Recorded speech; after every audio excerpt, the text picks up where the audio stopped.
বৃহস্পতিবার উপদেষ্টা পরিষদের সাপ্তাহিক বৈঠক শেষে বিভিন্ন মন্ত্রণালয়ের সচিব সহ সরকারি কর্মকর্তারা সভাস্থল ত্যাগ করেন। এরপর উপদেষ্টা পরিষদের সদস্যরা অনানুষ্ঠানিক বৈঠক শুরু করেন। এই বৈঠক চলে প্রায় ৪ ঘণ্টা। এর এক পর্যায়ে উপদেষ্টাদের উদ্দেশ্যে ড. ইউনূস বলেন, আমি সিদ্ধান্ত নিয়েছি জাতির উদ্দেশ্যে ভাষণ দিয়ে আজকেই অর্থাৎ বৃহস্পতিবার পদত্যাগ করব। এই জঞ্জালের দায় আর নিতে চাই না।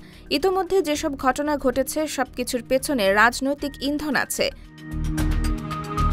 এরপর জাতির উদ্দেশ্যে প্রধান উপদেষ্টার ভাষণের স্ক্রিপ্ট লেখা ও তা রেকর্ড করার আয়োজন শুরু হয়।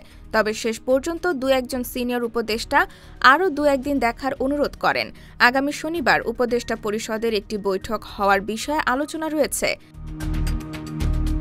এছাড়া এনসিপির আহ্বায়ক নাহিদ ইসলাম প্রধান উপদেষ্টার সঙ্গে সাক্ষাৎ করেছেন। এ সময় তিনি প্রধান উপদেষ্টাকে পদত্যাগের মতো সিদ্ধান্ত না নেওয়ার অনুরোধ জানান।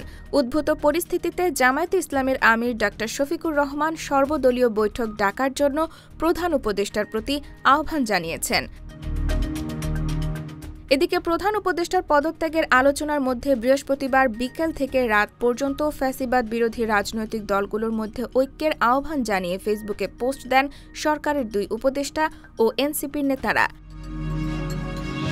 জানতে চাইলে এক উপদেষ্টা গণমাধ্যমে বলেন, বর্তমানে দেশে যে বিশৃঙ্খল অবস্থা তার অন্যতম প্রধান কারণ কয়েকটি রাজনৈতিক দলের পাল্টাপাল্টি কর্মসূচি। এসব কর্মসূচির কারণে জনদুর্ভোগ হচ্ছে, সরকারের নিয়মিত কাজ বিঘ্নিত হচ্ছে। রাজনৈতিক দলগুলো কোনো দায় নিচ্ছে না, সব দায় সরকারের উপর চাপাচ্ছে।